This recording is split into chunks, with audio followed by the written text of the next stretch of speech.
3:15 on a Monday morning, while Paris was still mostly asleep and the last taxis from Montparnasse were carrying their final drunks home, a man, smelling of oysters and wet rope, walked into the Quai des Orfèvres and said to the sergeant on duty, "I've killed Delarue. You'd better send for Commissaire Maigret before the market opens." The sergeant, who had spent enough of his life among night drunks and domestic idiots to distrust both certainty and drama, looked up from the blotter and saw at once that this was not quite the usual kind. The man was nearly 60, broad through the chest, grey at the temples, and stooped only in the shoulders, as men stoop who have lifted weight all their lives without yet having allowed themselves the luxury of weakness. He wore a dark sweater under a canvas jacket shiny with old seawater and newer fish slime. His boots were thick with dirty sawdust. His eyes, however, were sober and fixed. "What market?" the sergeant asked. "Les Halles, Shellfish Pavilion. Delarue's in the ice room." "Who are you?" "Baptiste Lemaire." "Sit down. I'd rather not. There's no time." The sergeant sat for a moment looking at him, then stood and went to call Lucas, because Lucas was still in his office, and because any affair that began with a man from Les Halles calmly confessing before dawn was already larger than a patrolman's report. 5 minutes later, Baptiste Lemaire sat opposite Maigret in the latter's office, cap on his knees, steam from his clothes rising faintly in the warmth. Maigret had not gone home that night. An extradition file had taken longer than expected, and afterward he had remained with a pipe and 2 thin robbery reports he disliked on sight. The office lamp threw a yellow circle across the desk. Outside, beyond the black windows, the river was only a darker strip in the dark. "So," he said, studying the man, "you've killed Delarue." "Yes." "With what?" "An oyster mallet." "Why?" Baptiste Lemaire hesitated, and in the hesitation Maigret already heard that the thing was not simple. "Because he was about to ruin my family," he said. "Who is Delarue?" "Cashier and clerk for the Shellfish Syndicate. Accounts, transfer papers, municipal dealings, all of it. He sits above the pavilion and writes while the rest of us get wet." "Was there money involved?" "No. Not in the way you mean." "What way do I mean?" "The way men in offices always mean first." Maigret almost smiled, not because the answer amused him, but because the man had said it without insolence and with exactness. "When did you strike him?" "About 2:30, maybe later. We don't watch clocks the same way at the market." "Was anyone with you?" "No." "And you are here confessing before anyone has found the body." "Yes." "Why not simply go home and wait?" This time Baptiste Lemaire did smile, but not pleasantly, because by 6 there would be 5 versions, and by 8 only the wrong one. They'd say my niece ran off with him, or that my nephew stole the papers and Delarue followed, or that there was money in it and I'm drunk. They always begin with what is easiest. "Niece?" "Not niece. My sister's daughter. Same difference in a family if you've carried them long enough." "What family is this?" "Rosalie Lemaire keeps the Café des Maraîchers by the Shellfish Hall. Her daughter, Anne Masson, has stall 14 with me. Rosalie's boy Lucien does deliveries. Anne's little one is away at Berck. Delarue had his claws in all of it." "In what way?" Baptiste looked down at the cap in his hands. The knuckles were cracked and swollen, the hands of a man who knew cold water, knives, and hard labor. "He came last night with the transfer dossier. There's the new refrigerated pavilion, the change of permits, the signatures to be done today. He said there were irregularities, that by noon Anne's place could be finished unless things were set right. He spoke to her in the back room of the cafe. I heard enough. Then in the ice room he and I had words." "About Anne?" "Yes." "And you believed he was threatening her?" "He was threatening all of us." "What sort of man was he?" "An exact one." "That is not a character." "It is in the markets." Lucas, who was standing by the filing cabinet with his notebook, asked, "Did Delarue often meet Anne alone?" Baptiste's face darkened. "He came for coffee at odd hours. He carried papers for her. He'd helped after Emile died. People talk." "And did they have reason?" Baptiste looked up sharply. "I don't know what reason people need to talk. I know only what I saw tonight and what I heard." "Which was?" "That he said by noon all would be finished unless Anne signed and unless Lucien was kept away from the books. He said Michel's business couldn't be hidden any longer. I took that as a filthier threat than the first. I followed him to the ice room and I hit him." "Once?" "Yes." "He fell?" "Yes." "Did he speak?" "No." "Did you see blood?" "Some." "Then you left him there?" "Yes." "Why come here instead of to the Halles police post?" "Because at the Halles they know too much already and too little in the right places." That, too, was possible. Maigret stood up. "Come." Lucas took his coat. Baptiste rose without haste. Men like him, Maigret knew, rarely became quicker simply because something urgent had happened. They had lived too long under weather, schedules, and work, beyond their control, to believe speed altered the nature of events. The drive to Les Halles at that hour did not take long. Paris lay in wet pockets and stretches, some streets dead under shuttered shop fronts, others alive with carts, small lorries, and the first labour of the markets. As they approached the quarter, the smells reached them before the pavements changed: cabbage, damp straw, horse sweat, coffee, tripe water, fish, oranges, and the sourness of old crates stacked overnight in rain. Then came the lights, white under iron roofs, yellow at doorways, glancing on wet cobbles and steam from drains. Les Halles at dawn was not a place one ever fully entered if one came from offices and apartments. One submitted to it. It had its own hours, cries, tempers, and hierarchies. By 4 o'clock, men in aprons, women in dark skirts and shawls, buyers for restaurants, porters bent under baskets, and drivers from the suburbs already filled the passages between pavilions. There was sawdust on the ground, straw underfoot, puddles reflecting lamps, and above all the sense of a great organism working without caring very much whether it was watched. The shellfish pavilion lay at one side of the fish section, under a high iron roof where the cold always seemed sharper, because it rose from below as well as fell from above. White slabs of ice, crates of oysters, mussels in net sacks, lobsters tied at the claws, seaweed, straw, knives, shell dust, and dark aprons were everywhere. The air tasted of salt and iron and wet stone.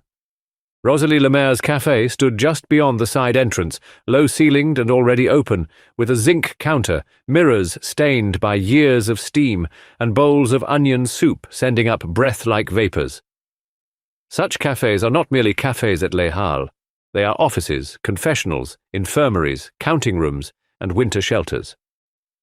Rosalie Lemaire herself stood behind the counter, broad-hipped and still strong at 56, with thick greying hair badly pinned, and eyes quick enough to miss almost nothing. When she saw Baptiste come in with the police, she did not exclaim. She only set down the ladle she was holding and wiped her hands on her apron. "So you went," she said. "Yes." "And brought them?" "Yes." Her gaze went to Maigret. There was no hostility in it.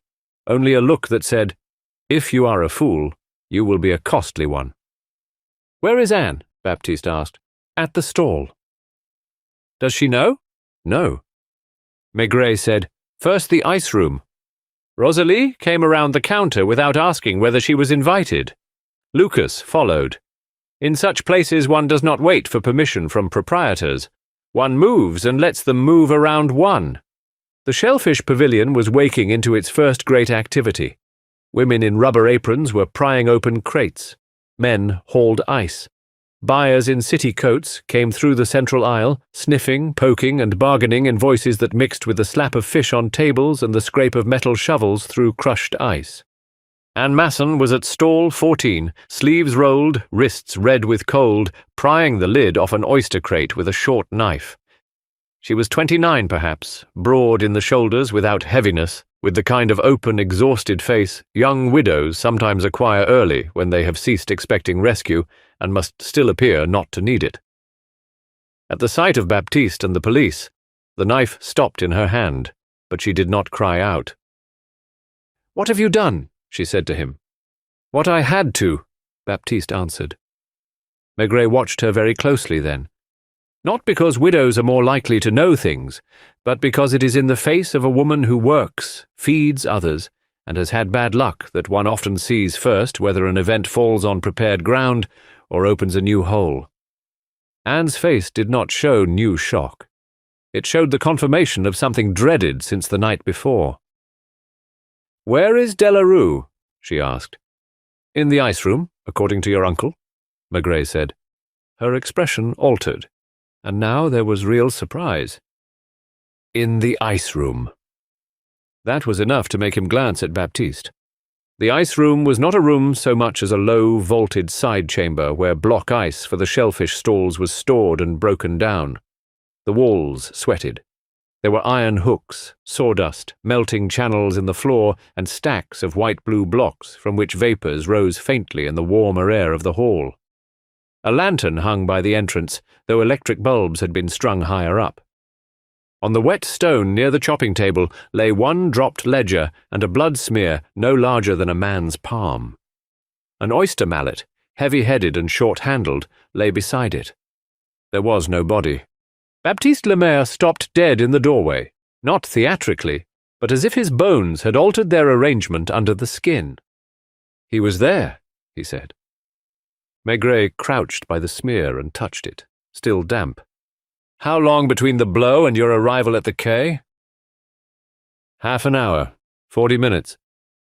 Lucas looked around the chamber, into the drain channel, behind the stacked ice, under the table. Nothing. No body. No dragged trail, except the ordinary mess of the place. "Who works this room?" Maigret asked. "Anyone from the shellfish side," Anne said from behind them. "For our own blocks." "Where is Delarue's office?" "Up the iron stair by the weighing desk." They went there. The office overlooked the pavilion through dirty panes. It was little more than a cubicle with a desk, shelves, a stove gone out, a rack of keys, and on the wall a framed notice about stall hygiene from 5 years earlier. On the peg behind the door hung Delarue's overcoat and hat. Against the wall stood his bicycle, front wheel still wet from the street. On the desk lay a mug of coffee gone cold, a municipal stamp pad, one steel ruler, and the transfer register for the new refrigerated pavilion. Beside it was an empty place on the blotter, rectangular, as if a dossier or document case had recently stood there. "Would he leave without his coat?" Maigret asked Anne. "Never." "Without the bicycle?" "No." "Without the transfer dossier?" She looked at the desk and swallowed. "No." "What is in the dossier?" "All the stall renewals, the allocations, the arrears. Who keeps a place and who doesn't when they move us across next month?" "That matters to many people." "To everyone here." There was no safe. Not in sight, anyway.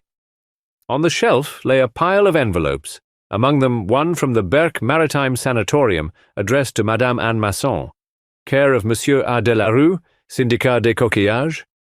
Maigret took it down and looked at the unopened back. Anne saw him do it and coloured, not with guilt, but with the shame of private dependence made suddenly visible in a public room. "He received letters for you," Maigret said. "For Michel," she answered. "My boy." "At Berck?" "Yes." "Why through Delarue?" "Because mail gets lost at the café and because he was there by day." That was plausible. It was also not the whole story. Down in the café, Rosalie had already put bowls of coffee on the counter without asking. Maigret took one and stood drinking it while the room filled and emptied around him. He always liked, when a case began in a closed, working world, to let the world keep moving long enough for the first spontaneous habits to reassert themselves. One sees then who takes whose bowl, who whispers to whom, who avoids the eyes of others, who is still hungry, and who has suddenly lost appetite. Rosalie moved among the tables in a black dress and apron, not bustling, simply present in the way of women who have carried a place on their shoulders until that carriage becomes a kind of royalty. A boy of 14 delivered bread. 2 buyers from restaurants in the Boulevard district came in for white wine before business. A shellfish woman with blue hands asked at once where Delarue was because her delivery tally had to be signed. Already the lack of him was entering speech. Maigret said to Rosalie, "Who first noticed he was missing?" She wiped the counter. And when she went for the berth numbers around 3. And before that? He'd been in and out all evening, meeting buyers, checking crates, counting ice chits. Who last saw him alive? Depends alive how. That is an answer from someone who has thought since before dawn. Rosalie looked at him straight on. I've been thinking for years. Since before dawn is nothing. Who saw him? She shrugged one shoulder. Fine Legros, perhaps. She pours the first coffee by the ice room. Ask her. Fine Legros turned out to be a coffee seller with arms like hams and a face sharpened by frost, onion soup, and the habit of starting work at 2. Her stall, no more than a boiler, a plank, and a row of mugs under a canvas flap, stood at the edge of the pavilion. Yes, I saw Delarue, she said. About 4, or near enough. He had his handkerchief to the side of his head like a man with a toothache. Was he bleeding? Maybe a little. It was half dark and I'm not a doctor. Did he speak? He said, black, no sugar, same as always. Then he asked whether Lucien had gone out with the first oysters for Neuilly. At this, Anne, who had come with them, stared. Lucien? Yes, said Fine. I said I hadn't seen him yet. Then Delarue went toward the back passage by your mother's cafe. What time exactly? The coffee woman snorted. At the Halles, if you want exact, take a priest, I give coffee. That was enough. Baptiste's blow had not killed Delarue, or not then. Maigret merely looked once at the old porter, whose jaw had clenched so hard the muscles stood out in his face. You understand, Maigret said quietly, that you have confessed to killing a man who afterward drank coffee. Baptiste answered without shifting his eyes from the boiler. I struck him. That part doesn't change. No, it did not. It merely ceased to be the whole part. The first morning of the market ran on while the inquiry moved with it. That was another thing about Les Halles. One could not stop it for private tragedy unless the tragedy became epidemic. Buyers had to buy, fish had to be sold, ice had to be broken, carts had to leave. The work absorbed the shock and hid it while altering everyone's timing by a fraction. Maigret spent the next 3 hours in the shellfish pavilion, the side yards, the municipal office, and Rosalie's café, returning repeatedly to the same places, not to repeat himself, but to let their edges come clear.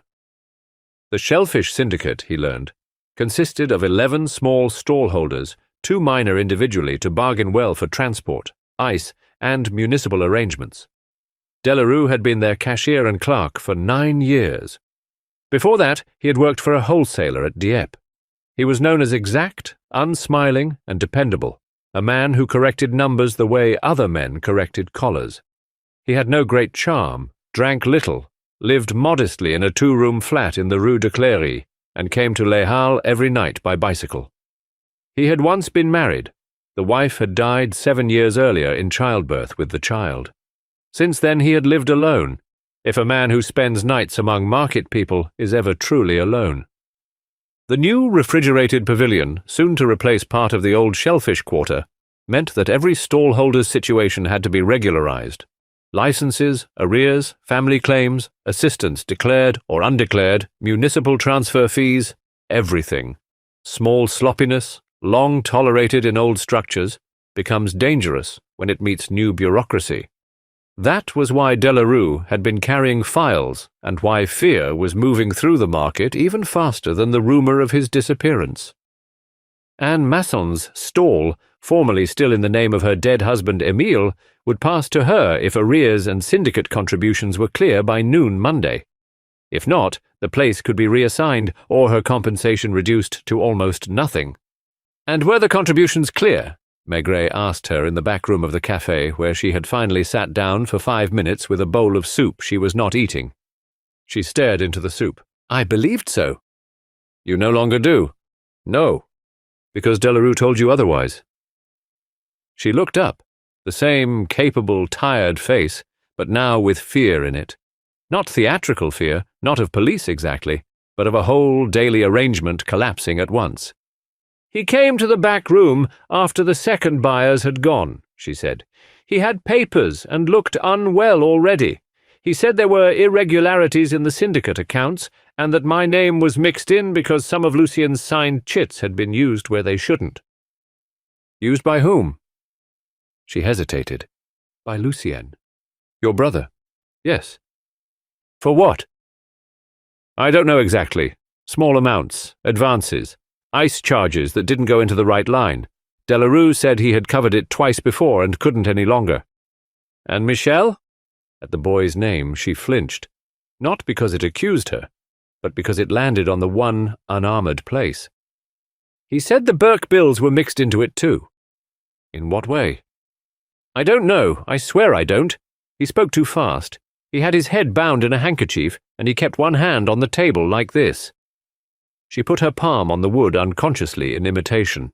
"He said by noon there had to be a proper arrangement, or the file would go to the municipal office as it stood." "Did he ask you to marry him?" That surprised her more than anything since dawn. "What? Did he? No? Ever?" She lowered her eyes then, which was answer enough to one part of the question at least. "People said that," she murmured. "He never asked, not with words." "And without words?" "He had helped too long. That is another kind of word." That was finely said for a woman who likely would have denied speaking finely. Maigret noted it, and asked no more on that point. "What happened after he spoke of Lucien?" "My Uncle Baptiste came in. He had heard enough from the passage to think the worst. Delarue went out first. Uncle followed. I thought there would be shouting, and then it would cool as such things do. Then Lucien came in by the yard door." "Had he heard too?" "I don't know. He saw my face and knew something." "And you told him?" "Yes." "What did he say?" Anne remained silent long enough that Maigret heard, in the café beyond, Rosalie laugh once too loudly at something a buyer had said. The laugh was not mirth. It was management. "He said Delarue had no right," Anne answered at last. "Then he ran after them." This was already a different story from Baptiste's, and perhaps still not the true one. At 11, a market policeman named Bouchard, who had been searching the rear yards and drains with 2 men and an expression of permanent skepticism, sent word that they had found the body. It was not in the ice room and not in the drains. It was in an unused storage bay behind the old municipal ice pit, under tarred canvas and half a dozen broken blocks of ice, which by then had begun to sweat and sink into sawdust. The body had been wedged behind a rack of empty shellfish trays. If one did not know exactly where to look, one might have missed it until the day's clean-up. André Delarue lay on his back, one arm twisted, collar open, sawdust in the wet hair above his left ear, and a second clotting wound lower on the skull near the back. The face was pale under the dirt, and already losing its individual tension. On the right cuff of his shirt, dried coffee had stained the linen. In one trouser pocket were keys, a handkerchief stiff with blood, and 2 oyster shells. In the other, a folded prescription note from the Burke Maritime Sanatorium. Dr. Renaud, a market physician, accustomed to split thumbs, trampled feet, and shellfish fevers, crouched beside him with a professional resentment for murder as an interruption to more repairable things. 2 blows, he said. One at the left temple, could stun, perhaps not kill. Another at the back of the head, more decisive.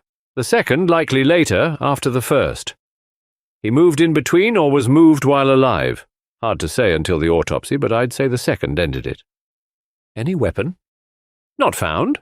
Something blunt and hard. Could be one of half the objects in this quarter. Maigret looked not only at the body, but at the hiding. The canvas, the broken ice, the rack, the exact little cavity in which Delarue had been tucked by someone who knew where the bay stood unused at that hour. Not a casual concealment, not brilliant, but practical and swift. "Who has charge of this bay?" he asked Bouchard. "No one exactly. The old pit is municipal, but not used the same way since the new storage came in. The shellfish men dump empty trays here." "Who comes in and out?" "Anyone with reason." That, too, was one of those answers that are true and almost useless until one has enough of them laid side by side. The body altered the market, not the functioning of it. Les Halles went on selling, arguing, and hauling, but its moral weather. By noon, everybody knew Delarue had been found, and that police had their noses in the shellfish side. Voices lowered. Buyers pretended not to linger. 1 or 2 stall women crossed themselves without stopping work. Men who had laughed freely over white wine at dawn now drank more quietly, or not at all. Maigret remained. He ate at Rosalie's counter because leaving the market in its first full reaction would have been stupid. The onion soup came too hot, with bread soggy from the broth and cheese scarcely melted, but he ate it without complaint and drank beer after. From his place near the window, he could see the side yard, the shellfish entrance, and the stairs to the syndicate office. He wanted not just answers now, but the new circulation of the place around the death. Lucien Lemaire appeared twice in that circulation, and both times too carefully. He was 26, dark-haired, slight in the waist, quick in his movements, the sort of young man who, in another world, might have sold gloves or worked in a motor agency, but who in Les Halles had become something intermediate between family labor and small-time commerce. His face was handsome enough to irritate older men and encourage women's excuses for him. Yet now it was drawn, and one saw perhaps for the first time that he had not been sleeping well for months. He wore a leather jacket over rubber apron trousers and moved from cafe to yard to van and back with a deliberate busyness that made itself visible. "Your brother works hard to be seen working," Maigret said to Anne, who had come in for bread and soup she barely touched. She did not answer. "Where was he between 4 and 6? "On his rounds." "Which rounds?" "Neuilly first, then Boulevard Malesherbes, then 2 restaurants in the Madeleine Quarter." "Always in that order?" "Yes." "Today?" "I suppose." "Suppose less." Her eyes flashed then, the first real anger he had seen in her. "You sit and ask as if we had all done nothing but watch one another's boots since dawn. There's a market out there." "Yes," said Maigret. "That is what saves us. Markets remember their boots better than they remember their alibis." He sent Lucas to check the restaurant rounds, not because Lucien's route alone would solve the case, but because routes are the bloodstream of such places. If they are wrong, something has diverted the body. He himself went with Janvier to the municipal office by the Rue Berger, where transfer papers for the new pavilion were being held. It was a dry, overheated room above a produce warehouse, smelling of ink, damp files, and overcoats steamed on pegs. Cécile Aubert, assistant clerk for the market reallocation, received them with the wary patience of a woman who has spent 2 decades under men who misfile, promise, and blame. She was 42 or 43, plain in the manner of women who are first categorized by bureaucracy, and only later, if ever, by anyone's affection. The hair was pulled back tightly. The hands were ink-stained. Her voice was calm and dry. "Yes," she said. "Monsieur Delarue was due here at noon with the Shellfish Syndicate files. No, he did not arrive. Yes, this creates complications. It creates them every time people wait until the last day." "Did he speak to you recently of irregularities?" She folded one blotter over another before answering. "He spoke of the Lemaire Masson file." "In what terms?" "That the widow's position could still be saved if certain sums were regularized privately before transfer." "Privately?" "It is not uncommon. Small arrears, signatures, missing declarations of assistance. Markets are less exact in life than on paper." "And Lucienne?" At the young man's name, her face did not change. That alone interested Maigret. "Monsieur le Maire signed delivery chits for certain restaurant accounts," she said. "Delarue thought too many had been adjusted in pencil before returning to the book." "Did Delarue intend to denounce him?" "He intended first to prevent the file from going to the municipal committee in disorder." "That is not the same thing." "No. It is more tiring." There was a file on her desk already marked Masson, Anne, transfer subject to regularization. Inside was a note in Delarue's meticulous writing. "C. Burke receipts / Lemaire boy / before Monday noon, no scandal if avoidable." That last phrase mattered more to Maigret than the accounting itself. Men do not write if avoidable unless they already see the scandal and are trying, as was so often fatal, to remain both exact and humane too long. "Did he speak to you of Burke?" Maigret asked. Cécile Aubert's hand stilled. "Yes." "How much do you know of Burke?" "Enough that the child is there and money is needed." She looked up. "In markets, children's illnesses move across counters whether one wants them or not." "Was Delarue close to the family?" "Close?" She gave the smallest of tired shrugs. "He had spent 3 years keeping their papers from drowning, if that is close." "Especially Anne?" "He respected her." "That is not what I asked." "No, it is what I answer." She was, Maigret thought, one of those women who would rather die of exactness than volunteer one romantic falsehood too many. He liked such people, though they often made cases slower rather than quicker. When he came back to Les Halles, Lucas had the route results. The first restaurant in Neuilly had not received Lucien's oysters until nearly 6, not shortly after 4 as claimed. The second had complained of melted ice. The delivery book there showed a time written over in another ink. 2 places in the Madeleine Quarter had sent boys to the market themselves because the order was late.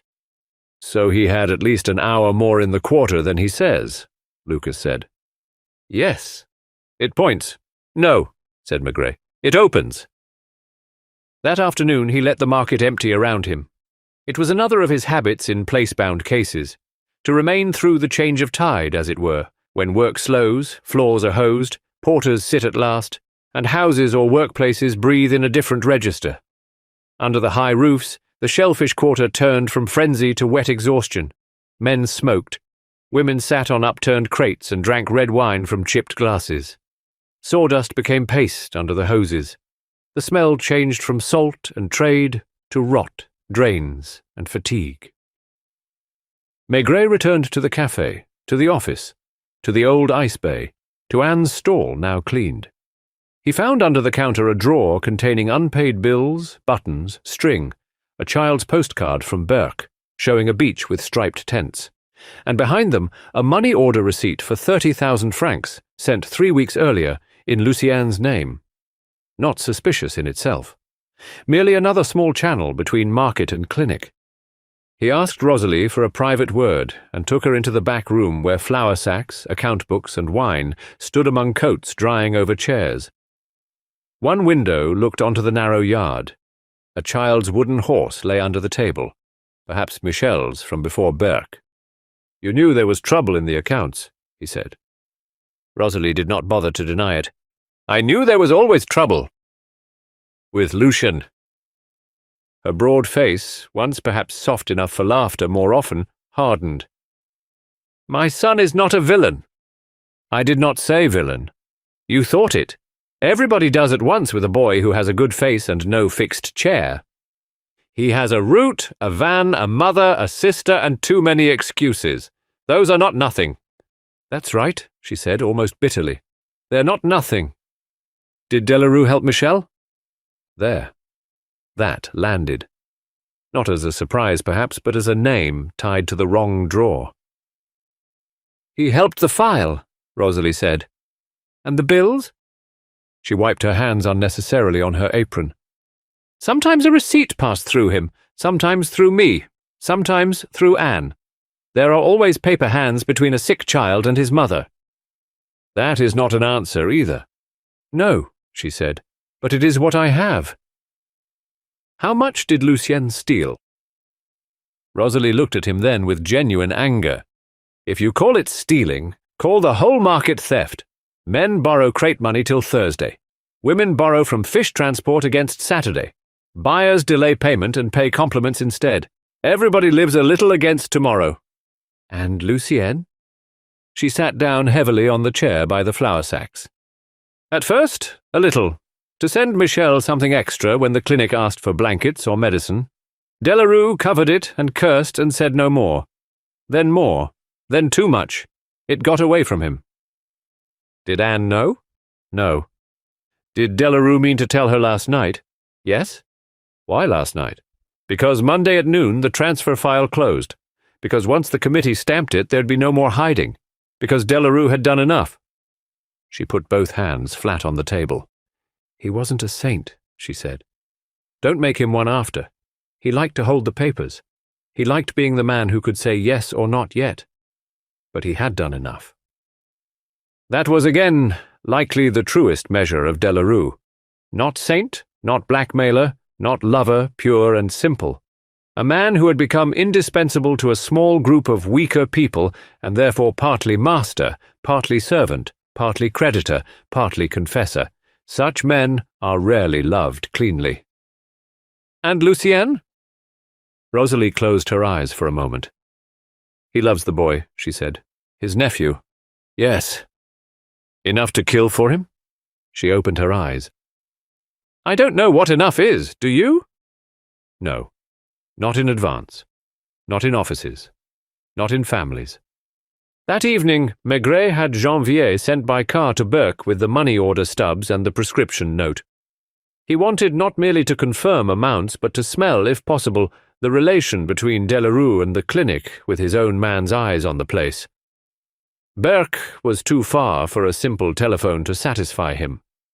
Meanwhile, Lucas remained with Maigret at Les Halles. They took 2 rooms at a modest hotel in the Rue Montorgueil because the case had not yet earned distance, and because Maigret preferred to begin again at the market before dawn, rather than come later from the quay. He dined that night not at home, but at Rosalie's café after closing, on cold roast pork, lentils, and a bottle of ordinary red shared among tired people who were not company and not quite family. Rosalie ate standing.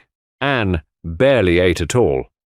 Baptiste, not yet arrested because his role was still incomplete in the law's eyes, sat near the stove with his hands on his knees, the old porter's hands turned suddenly old by waiting. Lucien came in and out under pretexts of washing crates, checking the van, and fetching cigarettes. He avoided the table. At one point, Maigret said to him, "Sit." Lucien obeyed. The room was warm. The windows steamed. The zinc counter wiped for morning. The smell of stale coffee and lentils thick in the air. Outside, the quarter quieted for the few brief hours it ever truly quieted. "You told your sister you were on the Neuilly route by 4, Maigret said. "Yes. You were not. I was delayed." "By what?" "An axle chain in the yard." "Who saw it?" "No one, maybe. Men were busy." "Did Delarue speak to you after the first coffee?"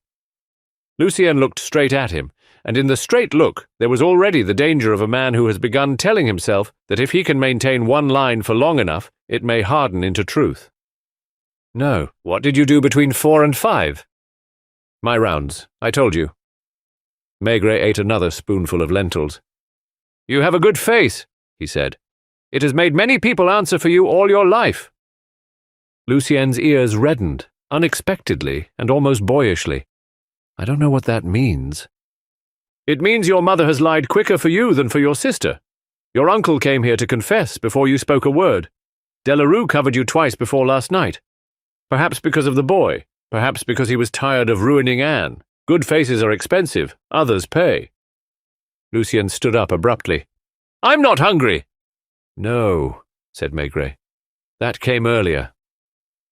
He let him go. There are moments in some inquiries when Maigret feels the solution not as a chain of logic but as a weight moving closer through a room. It had not yet arrived. But he could already hear it in Lucien's chair scraping, in Rosalie not looking up, in Anne gripping her spoon too hard. Maigret slept 3 hours and went out again before dawn. Les Halles at that hour, after a day of murder and police, had grown more careful but not less alive. He walked alone first through the fish quarter, pipe in his mouth unlit, hands in his coat pockets, looking, smelling, listening. The air was colder. New ice had come in. Men from Boulogne were unloading crates. A church bell somewhere beyond the roofs struck 4. He paused in the shellfish pavilion and watched Lucien prepare the van. The younger man checked ropes, loaded baskets, and spoke to a porter with studied normality. Yet what caught Maigret was not the normality itself, but its incompleteness. Lucien loaded ice sloppily now, not in the tidy broken layers proper for restaurant orders, but in hurried blocks. A man who has spent years doing one thing with his hands does not change the style of it unless something internal has shifted. At 5:30, Janvier telephoned from Burke. The line was bad. One heard the C in it, or imagined one did. "The clinic confirms Michel Masson," Janvier said. 8 years old. Osteotubercular lesion, improving but still there. Fees overdue 3 months, and then suddenly paid in sums from Paris, partly by money orders in Lucien Lemaire's name, partly by banknotes brought by Delarue himself, twice in the last year. Delarue came here? Yes. Staff remember him. Narrow man, dark overcoat, serious, always asking whether the boy was really making progress. There's more. The last letter sent Friday asked for immediate settlement or transfer to a charity ward. Delarue received it Saturday. Doctor says he told Delarue privately there was no question of the child coming home yet. If money failed, the ward changed, not the treatment. Maigret leaned against Rosalie's counter while the telephone cord twisted in his fingers. So Lucien did not need to kill to keep the child alive. No, only to keep him where he was. That was subtler, more human, and uglier. What else? The nurse says Delarue asked if the mother knew the true state of the account. Doctor said no, she came too rarely, and Delarue seemed to act as intermediary. That was enough. When Maigret came out of the café, Lucien was just backing the van toward the side entrance. The morning traffic of the market moved around him. Buyers shouted. A horse snorted in harness. Water ran in the gutter. One had to step close to be heard. "Not yet," Maigret said. Lucien stopped the van. His face, already pale from the early cold, drained a little further. "I have deliveries." So did yesterday's dead man. 2 porters looked up and away again.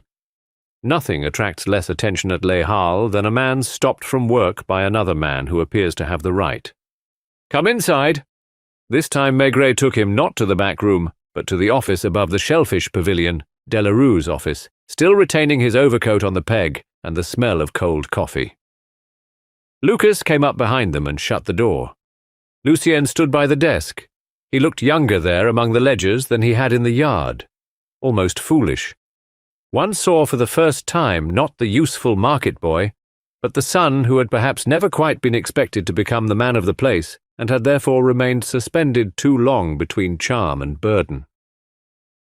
"Burke telephoned," Maigret said. Lucien said nothing. The boy would not have been sent home, only moved to a charity ward. Lucien's jaw tightened. "You know that now. Yesterday, perhaps, you believed worse." Still nothing.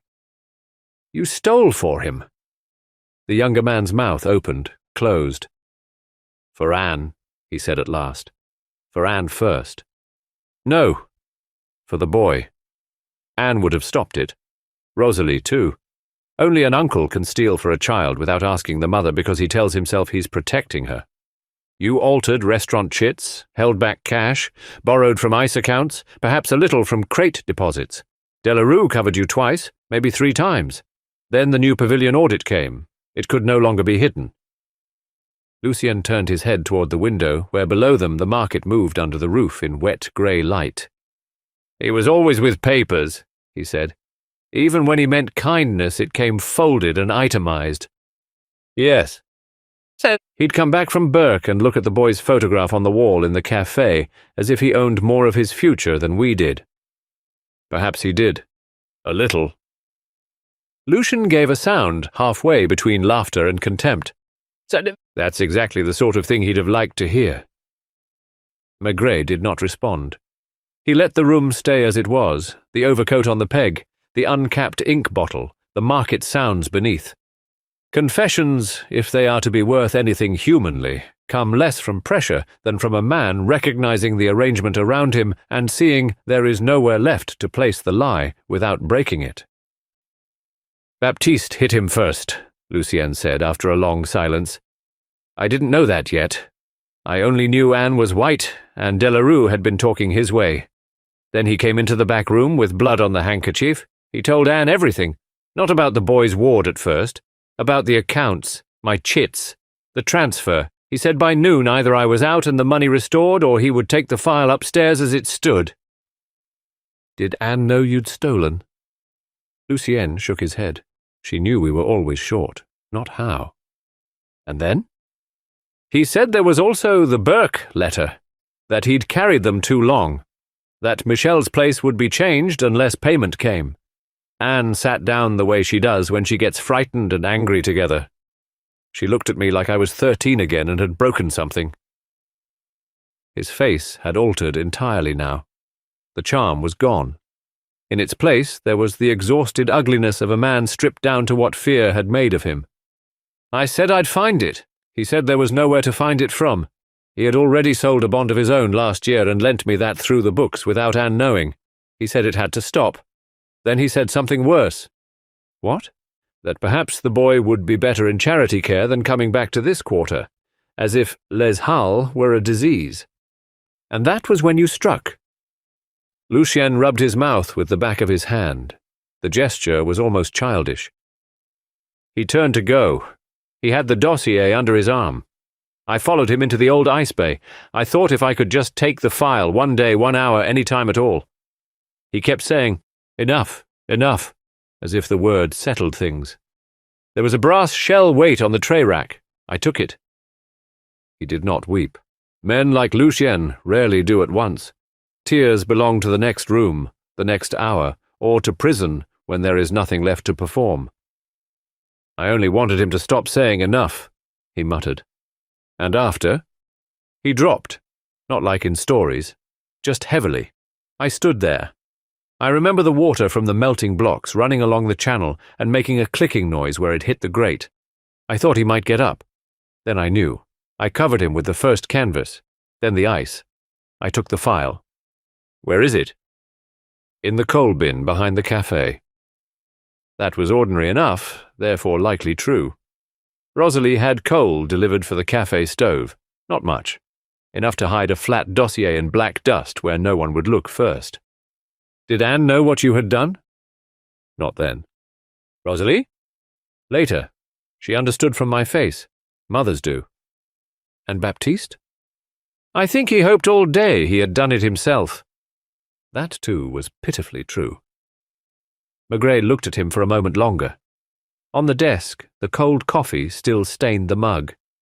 One black thread from Delarue's overcoat sleeve trembled in the draught from the window. "You see," Maigret said, not unkindly, "it wasn't the boy you killed for." Lucien stared. "It was the shame."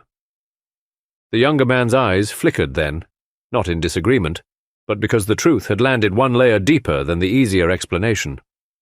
Lucas took the formal statement downstairs while the market continued. There was no clean way to remove Lucien without the quarter seeing. Yet in Les Halles, people see arrests the way they see everything else, with one eye while continuing to lift crates, bargain, wash slabs. Rosalie stood behind her counter when they brought him through. She did not touch him. She only said, "You should have let the boy go to charity if it came to that." Lucien nodded once. It was perhaps the first thing all morning to which he had no answer ready. Anne did not come out from the back room until after he had gone. The dossier was indeed in the coal bin, wrapped in burlap. Inside were the transfer papers, the arrears lists, and the Burke receipts. Delarue had marked several figures in red pencil, added 2 notes to himself, and attached a separate page in his own hand. If L leaves route immediately, and A signs direct, file may still pass. Speak to CA before noon. No mention of Burke in main copy. That note, more than any testimony, remained with Maigret afterward. Delarue had not been a saint. He had wielded papers, delays, and private knowledge in ways that made weaker people depend on him. Yet, even on the morning of his death, he was still trying, in his cold, itemized manner, to save them from a full exposure. The autopsy later confirmed the 2 blows, the order of them, and the interval between. Baptiste Lemaire's stroke had stunned and bloodied. Lucien's had killed. In court it would become a matter of intent, provocation, concealment. Those were the words for the law. They were not the words by which the people at Les Halles would remember it. There, for years afterward, it would be the story of the Monday Delarue was found in the old ice pit, and Rosalie Lemaire's son went away. Maigret remained 2 more days in and around the market, because such places are not understood at the moment of arrest. One needs to see the redistribution afterward. Who takes the route? Who signs the deliveries? Whether Anne returns to stall 14 or lets it go? Whether Rosalie keeps the café open at the same hours? Whether Baptiste drinks more or less? The truth of a milieu is often most visible not before the crime, nor during it, but after it has had to adapt. Anne kept the stall. That surprised him less than it surprised others. Cécile Aubert, after a long talk with Maigret and a shorter one with municipal superiors, who preferred things on paper to humanly impossible, found a way to regularize the transfer under Anne's name. Lucien's theft, because of Delarue's notes and the sums already partly covered, did not destroy the file entirely. One could imagine Delarue, in some grim clerkly corner of the afterlife, approving the exactness of the solution while disapproving the trouble of dying for it. Michel remained at Berck, at least for the season. Rosalie sold a little silver left from her marriage, and 1 or 2 market women collected small notes in an envelope that passed under no official heading. Baptiste worked more slowly after that. Not from age alone, from the knowledge that he had struck first, and been wrong not about the danger, but about its form. On the 3rd evening, Maigret sat alone at Rosalie's after closing. The stools were turned up. The zinc counter smelled of soap and old wine. Outside, the quarter was quieter because rain had set in again. Rosalie brought him coffee without asking, and sat opposite for the first time since the affair began. "You'll write it in your papers as you please," she said.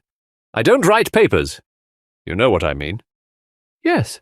She looked around the empty café, the clean bowls upside down, the child's wooden horse still under the table, the coat pegs by the door, one of them now permanently unused perhaps.